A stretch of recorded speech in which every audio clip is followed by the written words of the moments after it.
um, you sometimes have the responsibility to be um, just there all the time at these things because people ask, oh, well, you know, you're sitting at your desk. How much hard work can that be?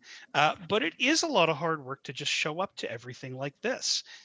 Um, I'm not going to read this text. This is part of the distributables, but we've moved to a remote work environment and we've been using it for the past 7 months for, fairly obvious reasons. But one of the things that hasn't been replaced is those moments where you get around the water cooler and you talk about sports scores, or you talk about your baby, or you talk about a movie that you watched recently or a TV show. And some of the things can be replicated by using Teams, by using Zoom, by using all of these things, but you can't get that social interaction. You can't get that sense of a downtime and a break in your day during a remote working environment like this because there's no way to actually do it casually. So it's one of the things that a lot of research has posited that you need time to decompress, to absorb the things you've learned and the things that you're working on during your day.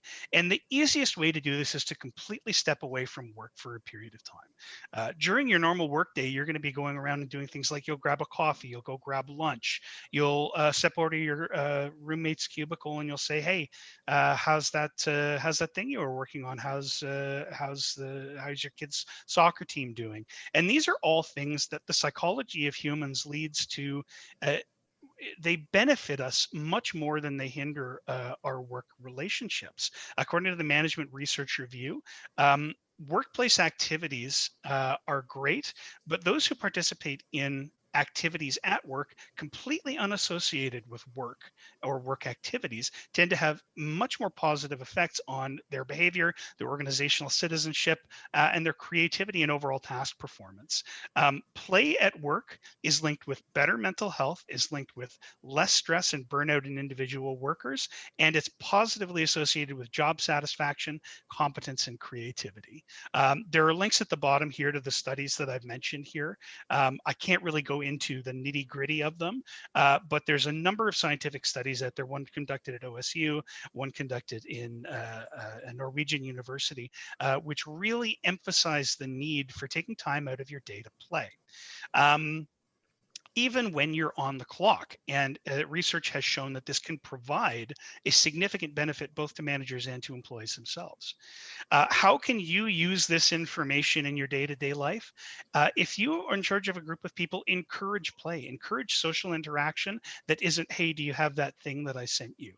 Make sure to take time out of your regular activities and break to play with people, not play as in play a game all the time, but to engage in non-work related social interaction. One of the best ways to do this, as I'll mention on the next slides, are games like Jackbox, where you can informally have something that's almost guaranteed not to have anything to do with work, where people can take that time to decompress and have their subconscious mind work on any problems that they're doing. If you're a manager, encourage your employees to interact in ways that aren't related to work so that they can build a better sense of community. Don't rely, if you're an employee, exclusively on management to do this. If you're an employee and you're feeling a real need for connection, I hate to call you out like this, Sam, but I just knew that Sam today regularly goes out on a Zoom meeting with other people for lunch. They just hang out over lunch on Zoom and just talk about stuff that's not work.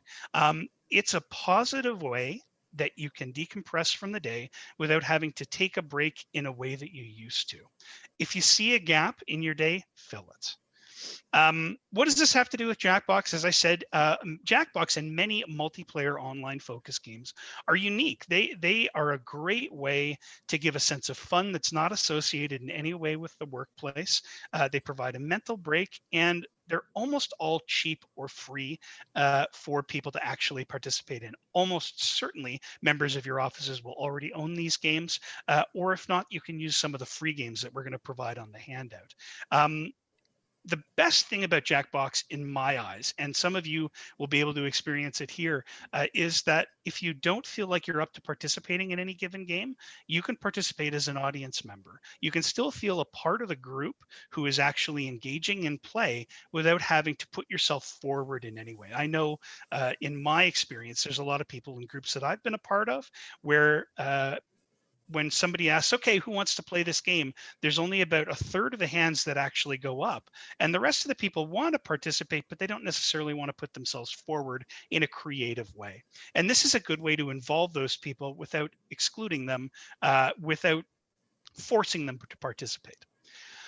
A good example is a game we just played is Quiplash. It's participation of up to 8 players, but especially for a larger organization, there can be up to 10,000 people in the audience. Excuse me one sec. Just a dry throat. And as you guys learned, there are safety quips as well, which provide a funny answer for you. You get half the points. And if you just don't feel up to contributing, even if you're already in the game, it's an easy way to get some laughs, get some points, and hang out. Another one that I mentioned here is Split the Room. Which is similar to this one, but it provides only a single prompt, and you have to come up with the most controversial or, yes and no. You want to try and get the most answers on both sides at the same time. So an equal number on each side. And it's a really good way to sort of think about your colleagues in that way. There are multiple ways to play for all of these games, but don't think that you need to use, excuse me, don't think that you exclusively need to use these pieces of software. Jackbox isn't the only option. And indeed, if you don't want to use software, there's dozens of games that are out there which you can do without in any way spending any money or even having software to do. I just encourage you to find ways to play in your day, in your normal work week as part of your routine. And it wouldn't be outside the Jackbox if we didn't mention a whole bunch of other games that you guys can play. All of these are available to play either for free or for a nominal cost. And they're ways that you can do things that you're familiar with. Among Us is probably the most modern of the games that's out there, which is sort of a stalking sci-fi game. But Scattergories is a classic game everybody know. Playing cards can allow you to play any card game online. Many players, Russian Rummy, Gin, Hearts, Bridge, any of that kind of stuff. Keep Talking and Nobody Explodes is one of my favorites, where the player is actually somebody who's defusing a bomb, and those who aren't playing need to read the bomb defusal manual and tell them how to defuse the bomb. So it relies very heavily on communication, but engage in ways to play that do not have anything to do with work is the overall message of this. So that's pretty much all I wanted to share with respect to playing and the presentation. We're running pretty close to the end of our time here. I would love to answer any questions that anybody may have. Please, if you want to ask a question, just raise your hand in Zoom, and I'd be glad to answer anything that anybody has. And just while you're thinking about that, I did want to note, because Graham didn't mention it. So Graham has hosted this for us during our town halls a couple times. So we do not just our AC Online town halls with our dean. And that was just a way this summer that we were able to connect. And again, it allowed us to do all of those things. The people who are really outgoing and think they're funny can join and be one of those 8 players. And then the people who aren't really comfortable have that option to be an audience member. And it's really, I have found it to be really engaging and helpful to have that kind of time together that's not focused on work. And it was a pretty easy enough thing to set up. A lot of people from different skill sets with technology were able to join and enjoy it. So it's been a really great opportunity to bring play into the workplace for us. Anybody have any questions or comments? Go ahead. Graham, you mentioned that some of the prompts in Quiplash are a little bit maybe inappropriate for the workplace. Is it fairly easy to go in and disable those? Extraordinarily easily. In fact, there's a specific check mark that will eliminate all of those risque prompts. And there's also a setting on there which will eliminate, which I had enabled for this game, all swear words and all hateful language. So it can be made completely work appropriate by clicking those 2 boxes and making sure that the profanity filter is set to strict. Or alternatively, you can actually write your own custom questions for inside Jackbox. And you can do this for a lot of, or sorry, inside Quiplash, I should say. You can do this for a lot of games. They're meant to provide a space in which you can play, and many of them have the ability to write these custom prompts. Well done. Anybody else?